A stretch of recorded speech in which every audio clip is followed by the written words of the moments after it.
What's up, guys? Welcome back to another picnic date with me. Today we have a special guest. His name is Daniel Mack. If you guys don't know him, he is the car guy who asks, what do you do for a living? Yep, thanks for having me. So my first question is, what do you do for a living? I basically asked that question. I bother rich people and basically annoy them until they tell me how they got wealthy, if you want to boil it down to that. So I interview people and ask them, how they got started, what advice they have for young entrepreneurs or just people in general that like want to acquire wealth. And it's half like financy, half like fun, but we don't take ourselves too seriously on the show. So yeah. That's good. Yeah. How much of it is real and how much of it is scripted? Most of what I film is legit. Like I'll stay on rodeo and I'm just camped out. Like we do skits sometimes with like celebrities, but like everyone knows that they're not, like I'm not trying to pass them off as like being legit. Like if I run up to like Tom Cruise, obviously I'm on set with him. Yeah. But anything that's like on rodeo for the most part, that's like, I'm just chilling out there. Like it's just random people that I run up to. It would like a minute light timer and bother them. So non-celebrities, Dang. I'm just running up to them. So yeah. Wow. Who's like the most interesting person you met? Tom Cruise honestly probably is the most interesting man I've filmed with. He is like 60 something years old, but he like has the energy of like a 15-year-old. And he's also like jacked, which is kind of funny. Like I met him by him coming off set and he had like his shirt off and he like a six pack. And he's just like, would not stop talking for like 4 hours straight. It's very interesting. Gosh. I'd say He's a fellow yapper. he's a big yapper. Yeah, but in a good way. Yeah. I did a video with Joe Biden. That was pretty crazy. Like him or not, the White House like invited me out to film with Biden, so that was pretty crazy. Whoa. I think probably the most surprising one for just how intelligent he is Jason Derulo. He's like really mastered like the game of like, I mean, he's relevant. He's like top 5 in the world for TikTok, but he's like not an artist that like makes songs anymore. So that's like on purpose. Yeah.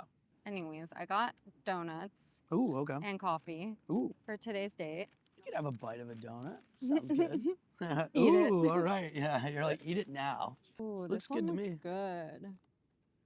Are these from Joe's? Trejo's? Trejo's. Oh, okay. You wanna So buy good. this? Sure. Are good. Okay, so what kind of car is a red flag for you? If you saw your dream girl driving a specific car, what would be a deal breaker? I like how they look, but I think Jeep Wranglers are a deal breaker because What? they're just so unreliable. Like they're actually terrible cars. Do you have a Jeep Wrangler? No, but it was my first car. Oh, yeah. Ever. Did it give you problems? No. Oh, yeah? I never had any issues. I like the with it. duck thing. I like that there's ducks. Did you have ducks on the, for people that don't know, they're like, No. you put but I have ducks. seen them. Like, do you duck each other? I found out about this. Duck Like, each other. you'll go to like the gym, come back, and there's like a duck on your windshield.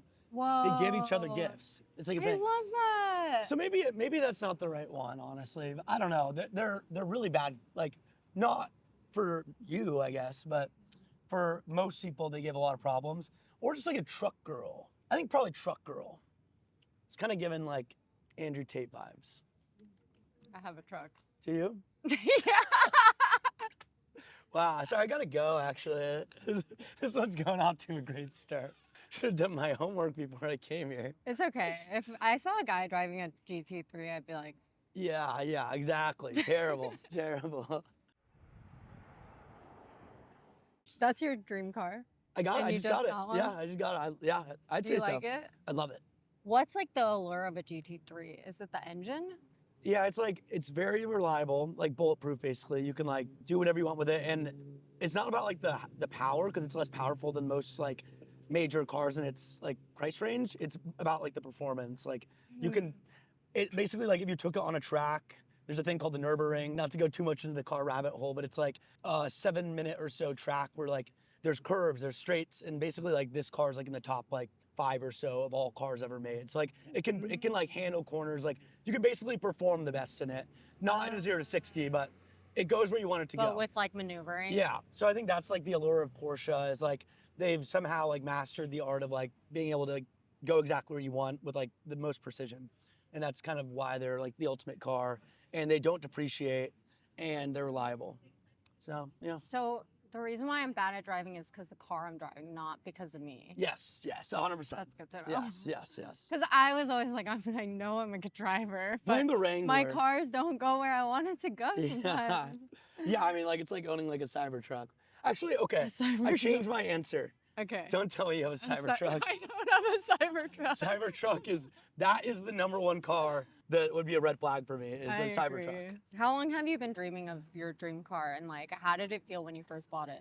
Probably like since I started filming videos, because like it was cool because at the beginning, basically I bothered enough wealthy people asking them what they do for a living for me to be able to get my dream car doing that question and like basically filming all these people with cars that I think are so cool. And then eventually I was able to get the car by doing that. Yeah. It's kind of like a weird thing because like I was around these cars so much. There's basically like in my face all the time being like, that would be freaking cool. They look all happy when I'm filming them, you know? Yeah. So probably since I started filming, which was like 5 years ago, I probably could have done it a little earlier, but maybe also being around all these people that are giving me like money advice kind of kept me from like blowing all my money at the beginning on a car. Yeah. Because I was into cars, but I wasn't like a car fanatic when I first started filming. I was more interested in how people get wealthy. And probably the worst way to not be wealthy is by spending all your money on a car. Yeah. So yeah, it's been like 5 years of me just like wanting this car, and here we go. Or more, honestly. So it's very fun. I get to drive on Rodeo and act like the people that I film in my videos. But I'm not like driving up and down. Like some people all come out to Rodeo and Just like to drive up and down. literally like they're so rich they have nothing to do. And like their Saturdays and Sundays involve them like literally driving up and down the street like 40 times a day. So people like watch them and like look at them. So that's kind of like a weird existence too. So we're not doing that. We're not gonna do that. Have you taken it on a racetrack? I haven't, but I've been traveling. I need to. I'm going to. But There's one in Palm Springs, I think. Oh yeah, Thermal. Yeah. I've been there. I've been on a track, but not with my own car. That one's cool. Have you been on it? Yeah. It's so cool, yeah. I don't think I've like driven on it, but Okay. I've just been there for an event. It's like, if we're talking about the same one, like there's one where like people have their houses like built onto the side Yes, of a track. that one. Yeah, it's like crazy. And you have to like pay like a certain amount just to be able to access it Yeah. or something. I think you have to own, for the most part, to be a member, you have to own a house there. And the houses are like, because you're paying for the membership too, are like 15 mil, like minimum. Yeah, been in crazy. the middle of the desert. Yeah, and you have to build the house. Like, it's like you buy the lot. And then Yeah, you're, and like, you have to build the house. Yeah. It's like the next level of like rich person stuff. Yeah. And like nobody's ever even lives in that. No, house. nobody Just even have shows it. up. Yeah. They just use it as like their own like garage, basically. Yeah, literally. What is the most expensive car you've like seen, sat in, driven? It's like the first badged Ferrari. I had to get the wording right here because it's people will get mad about the specifics. But the first badged Ferrari ever made, which is in the Peterson Museum in LA, and I think it's worth somewhere around $100 million. Mr. Beast actually like covered it when he was going from like cars worth zero to the most expensive, and they drove it. It broke down, actually, unfortunately. Okay, you pay $100 million for Yeah. a car that just breaks. It literally broke down. But yeah, it's from like 1950 something, and it's worth like 100 mil. I think that's probably the most expensive car. Insane. Maybe one of the most expensive cars ever. That's insane. What yeah, the I think, hell? I'm trying to think of whatever other car would be in that same realm. What about a And, Bugatti? I've filmed Those like are, a million. like- I swear, like they say there's like a certain amount of them, and there's like 5 times that amount, because I think I've filmed like all the Bugattis in the world. There's like Bugatti Chirons, which is like the top model. They say there's like 500 of them, and I swear I've filmed like 1,000 on my account. Damn. So they're actually like kind of common in LA, which is weird. Are you sure some of them aren't fake? I don't think so. Could you ever fake that? Like, I think in Dubai you could. In Dubai they fake everything. really? There's like fake versions of like a lot of cars, and they like just put like plastic like on a car. Like What?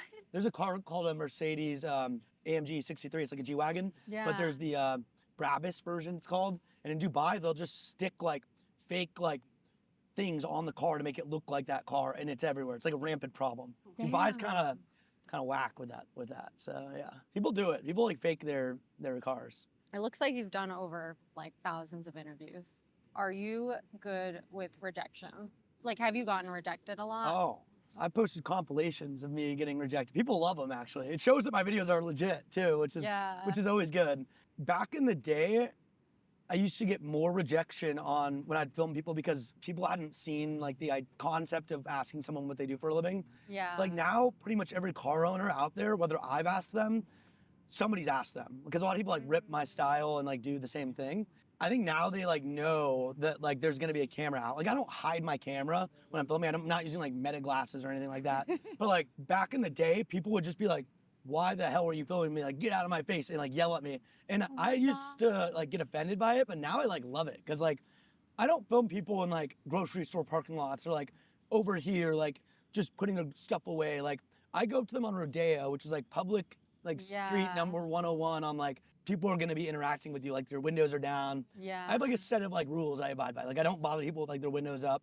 And it's like people get aggressive with it sometimes. Like one time I got like attacked by a guy with security and I just I'm gonna ask that next. Like, Oh, have you yeah. ever feared for your safety? Yes, I have been like assaulted while asking people what they do for a living. One time I was at a car show in LA at the Peterson Museum. It was like an 8 a.m. Cars and Coffee, and some guy had like private security with him that I didn't see. So I asked him what he does for a living. He says he's like an engineer or something that was like super normal. I'm like, thank you, man. And then like I turn around and some guy like grabs me, like bear hugs me, takes my camera out of my hand, like shoves me, goes into my phone, goes into my recently deleted, and deletes both them, and like is like, yeah, get out of here, and like basically like shoved me to the ground almost. Oh my god. And in front of like 200 people. And I was like, I don't know what this guy actually does that I film, but he has like private security. So it happens. One time someone hit me with their car, but like they hit like my backpack. It was in Miami. By accident or on purpose? I think it was on purpose, honestly. Oh Like, my god. like I like, What the hell? I was like trying to stop them and they like floored it into me. And like, if I didn't step back in time, I was like kind of like retreating and they like nicked my bag and like knocked me on my feet. And I called the cops and the car was stolen. Plates were swapped with a car that didn't even belong to the car. And I think they just thought I was like, maybe like running up to them because I was trying to like arrest them for like stealing the car. Like, I don't think they even heard what I said, but that's another time. Damn. Danger in the A streets. lot of sketchy people with nice cars out here. That's insane. Like, there's so many people that you know that got arrested. Yeah, there's a guy, Anthony Ferrer. He's in jail right now with the FBI. And he gave me a Rolex way back in the day. A real one? A real one, yeah. This is before his crime spree. Like on the FBI website, they said like he was like basically running a Ponzi scheme from like, I don't know, 2021 to like 24 and like or 22 to 24 or something like that. And like flipping watches that he didn't actually have and like selling people's watches like without their permission. And then he got busted by the feds for like $5 million of fraud. He's in jail. I don't know, there's a ton of people in jail that I've filmed. Do you Like, still have the Rolex he gave you? it got stolen from me. I just got stolen off my wrist in Dallas. It got pickpocketed from me like 2 weeks What? ago. I went to like a club. I was out with the watch and I just came home and it wasn't on my wrist anymore. This like just happened. So it got like returned to like the ecosystem. Of the stealing Yeah, of of the watches? stealing. Like I like How much was it? It was Do like- you know? 12,000 or something like that. So I was like, what? I just got so hard. And I did not interact with any random people, but like this just happened. Thankfully I had insurance on it. So I got my money back. How But can you tell if it's real or not? You get it I got it tested? authenticated. Oh, Yeah. okay. So like with like the insurance, I had to like go get it like authenticated for a certain amount. So thankfully I had insurance on it, but like it just all got returned back to its native land. The whole industry, like with yachting, especially like in Miami and stuff, like I Ooh. filmed a lot of people that like have been involved in like Bitcoin scams or like other stuff like that. And at the time they seemed like super normal. And then like I just find out like arrested for high scale fraud. Like I've gotten. What kind of Bitcoin, like how do people get scammed via Bitcoin? I think like a lot of it's like Ponzi scheme where like they'll like promise money to investors. This is like how it typically goes. Like promise money to investors. They'll use other people's former money to then, because people get mad and then they call the FBI and then it all ends up falling like a house of cards. Is So- it mostly all men? Yeah, yeah. Yeah. What kind of car did you have growing up? First car was a 2005 Honda CRV, red. It still runs actually at my parents' house, and it has like 190,000 miles on it. But it's like a death trap now. It's like scary. Like when I come home for like Christmas or whatever, like You drive it? yeah, I drive it, and it like I don't like taking it more than like a mile or so. My first big boy car that I paid for like all by myself that was like cool was a Tesla Model 3, Okay. and I ended up hating it. Why? It like had 5 previous owners, but I didn't realize that. And I bought it during COVID for $50,000. I just sold it like a year and a half ago for $20,000. Yeah. And it like I would go on I trips appreciate. and it like would just like be dead after like it would like lose like 100 miles of charge, not on Sentry mode, and it would just be completely dead, and I'd have to get it towed. And like towing a Tesla is like a huge pain in the ass because they have to put it on a flatbed, but if you're in a garage, they like you need a special kind of towing vehicle. So like Yeah. it would just like be like $1,000 every time I wanted to tow it, and it was the worst. I'm not buying an electric car Ever? again until I have a house that I can charge the car at. Yeah. I don't think the Tesla itself is a bad car, but I think if you don't have a house, it is not the move. You're best known as the car guy. What would you like to be remembered for? I'd like to be remembered as somebody that doesn't sell courses online and isn't like a finance guru, which I've tried to stay away from. I feel like in the industry that I work in, like doing kind of like finance content that's like, how do you get rich and like how you become a millionaire? Most of the people that film in that industry are like trying to sell you a course or like be sketchy or be weird, like and like sell you a Bitcoin thing or whatever. Some kind of like crypto NFT scam. Yeah. And I've tried to stay away from that. So I like that I'm not known for that and I want to keep it that way. Because I think like the genre of like man on the street that's like what I do and I think it's cool and I think I'll always be remembered as like the what do you do for a living guy.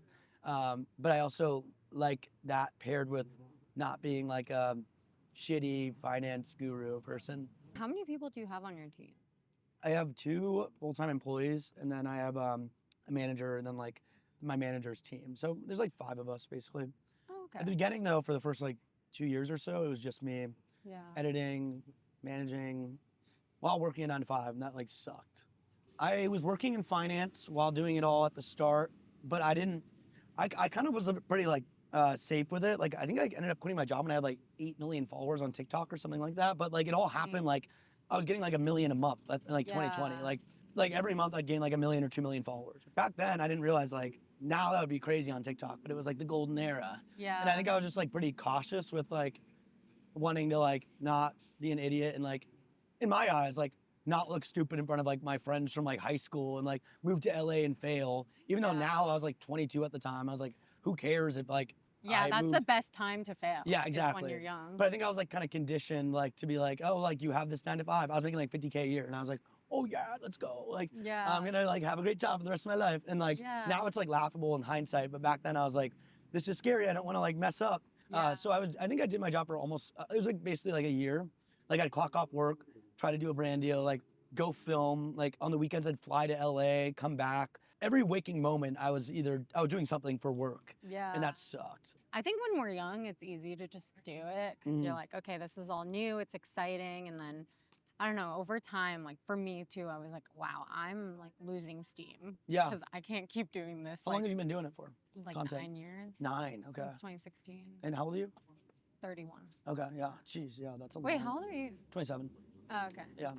You don't look 31. You Thanks. look a day over 20. Aw, stop. 9 years that's a long time to be doing it. I mean, although it's crazy because it doesn't feel like, even for me for 5 years, it doesn't feel like it's been 5 years.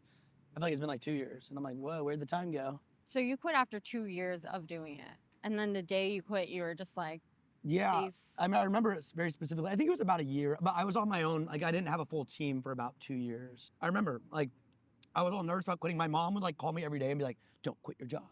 She was like, please don't quit your job.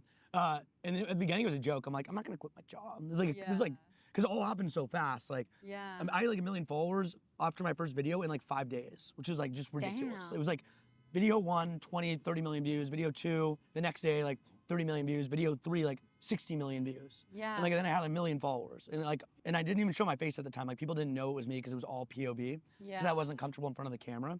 So I was doing that and it just kept ramping up. And then I remember I went to LA to film a video and we ended up filming Paris Hilton's place. And I did another crazy video with someone else. And like, I went back home and like woke up for like my 8 a.m. shift doing this like finance job. And I just like woke up and was like, I'm quitting my job today. Which was like crazy because I was like on the fence about it. Yeah. And then I remember like writing up like my resignation email and I was so nervous. Oh my God. And I was like, oh my God, like, thank you for everything. Like, please take me back if it doesn't work out. And like I met my manager and they were like, you can come back, you did great, go have fun. And I was like, oh yeah, which made my family happy.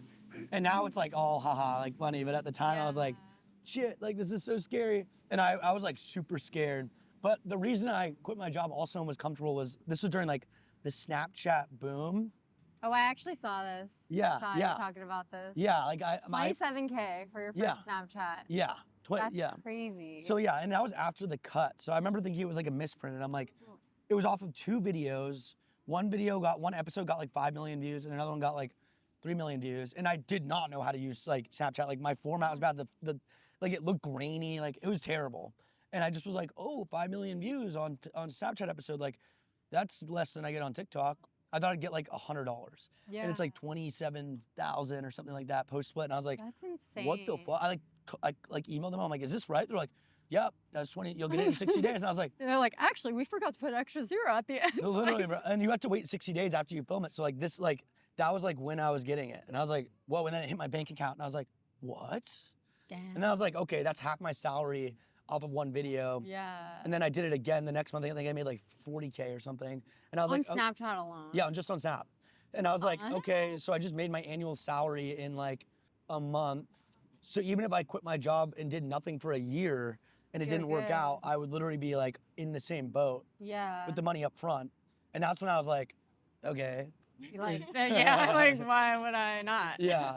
Do you have any projects that you're working on that you're excited about? Anything that you want to pursue? Anything coming up? Well, I do a car rally every year. It's on its 5th year. For those that don't know, it's like a luxury multi-day rally where like 100 supercars drive, like Ferraris, go from like one city to the next. And like you stay at fancy hotels and like all that. It's called Legends Rally.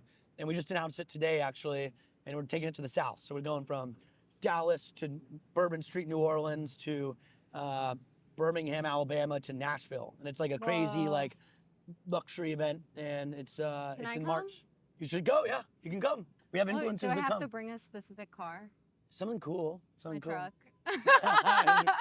Bring the truck. You can bring the truck. That's cool. I'm also working on a TV show. Oh, Well, we're nice. pitching networks, and I think we're going to probably do something on a streaming platform. Can't give that's too much away, but sick. yeah, something to do that kind of Cars. with cars and people like celebrities' cars and what's in their garage, basically. So That's That's like gonna a be- what's in my bag, but like Yeah. cars. yeah. So for the modern era, that's going to be cool. probably coming out next year. So we'll see. Thank you so much for coming on a date with me. Thanks for having me. This is fun. All right, well, thank you so much. We will see you guys next time. Bye. See ya. You can check out what's in my garage. Yeah, we should do it. I'm excited for the rally. Yeah, we together. all go. Last year, I think we had like 50 or so supercars, like 100 people. That's crazy. So it's like Fast and Furious, kind of. I want to learn how to drift and be like, Yeah. be like Suki.